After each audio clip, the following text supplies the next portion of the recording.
Have you ever been burdened about an exam?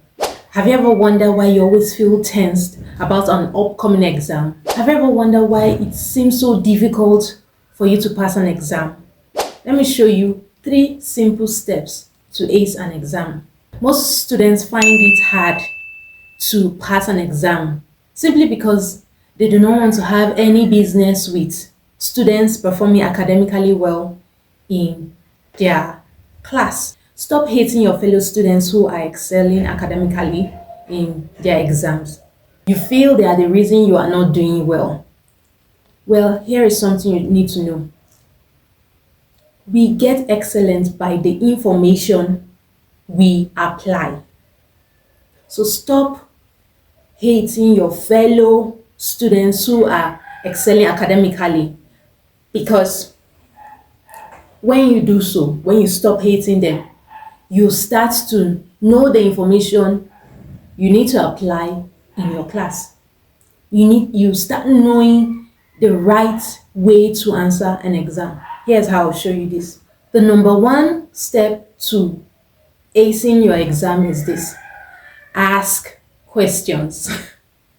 Ask questions regarding the topic you are studying, and then pay attention to the answers you receive from the question you have asked. This way, you'll be able to know how your classmates answered those questions. And then, what do? You write out those questions, those answers rather. You write out those answers and then create or coin out your own answer.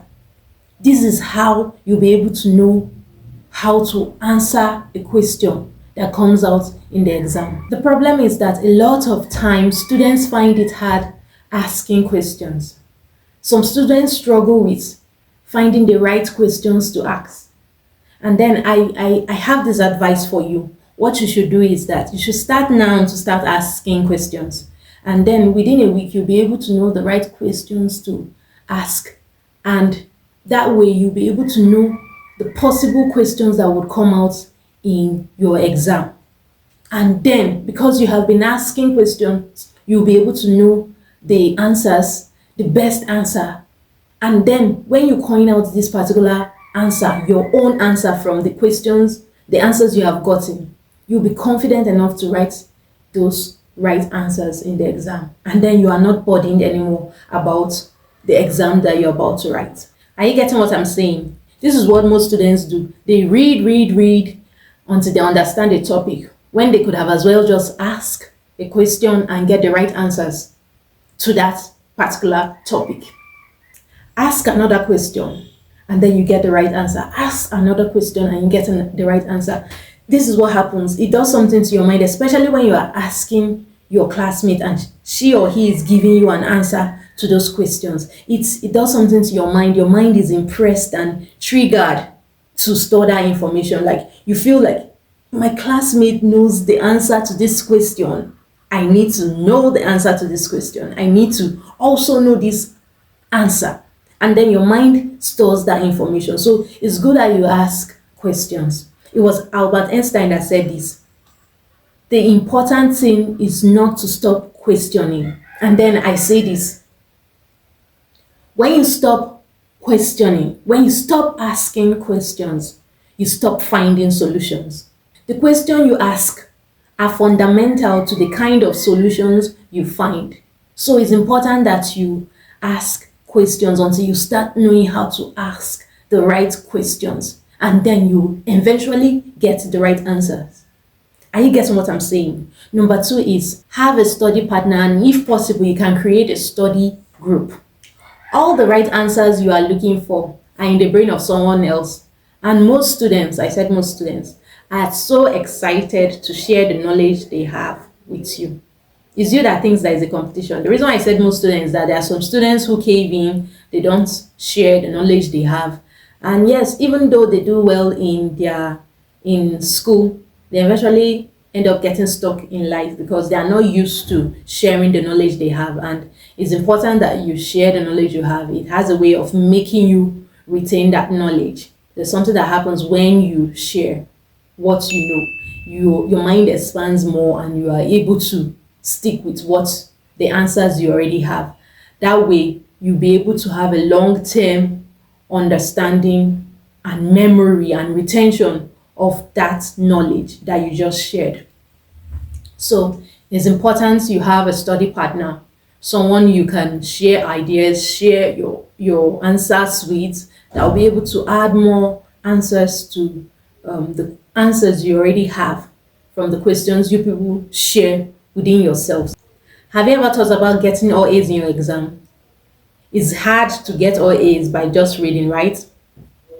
I'm not saying that if you read, you would not improve your grades. What I'm saying is that this doesn't work for most students. There are two kinds of students, the ones who read and the ones who study. What's the difference between reading and studying?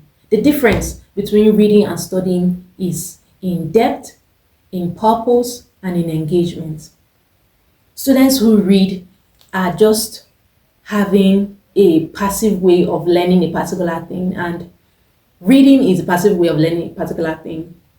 It's learning at surface level. While studying, on the other hand, is a deeper way of understanding a particular thing. In studying, what happens is that you take notes, you memorize, you ask questions. You see that? You see that the effect of reading is limited, but the effect of studying is long term, because you're asking questions, you are engaging your mind. This is why you get so worked up with schoolwork. The effect of studying provides you with long-term solutions to answers that stick to your brain. Are you getting what I'm saying? So how did we get here? If you can find students who are doing well in the courses you are studying for that term, and you create a time when you ask them questions, you would have a breakthrough in your exam without having to burn out. Are you getting what I'm saying? Number 3, and this is like the icing on the cake, this is like the crux of everything, is that you should start becoming eager to answer questions. Just follow me, right? Just follow me.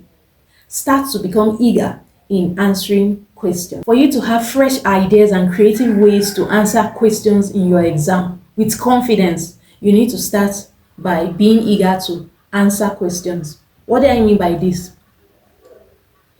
You need to be ready to answer any question thrown at you. Now, even if your answer is skeletal, even if your answer is wrong, you need to keep on answering, keep on being eager to answer questions. This way, you'll be able to know the right answers to give. You develop your mind to be ready to create the right answers to give in an exam. And then you are not, that's why I tell students, get your past questions and answers. Get past questions if they don't have answers and try to answer them. That way you'll be able to know what comes out in your exam, what could come out in your exam. And the thing is that you may be wrong at first, but keep answering until you become very good at answering the right question. Most students, what happens is that mostly students that just entered into their teens and are in tertiary institutions like maybe the university, polytechnic, or college of education. What happens is that they are not willing to drop their ego to get a solution or to get the right answer.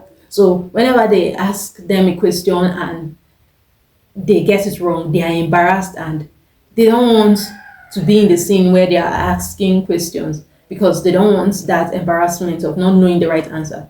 But then I advise students that you need to start learning to answer questions regardless of how difficult the question might be. That way you are developing your mind to be able to answer questions correctly. If you are one of those students who find it difficult to answer questions, you can start by sharing what you like best about this video.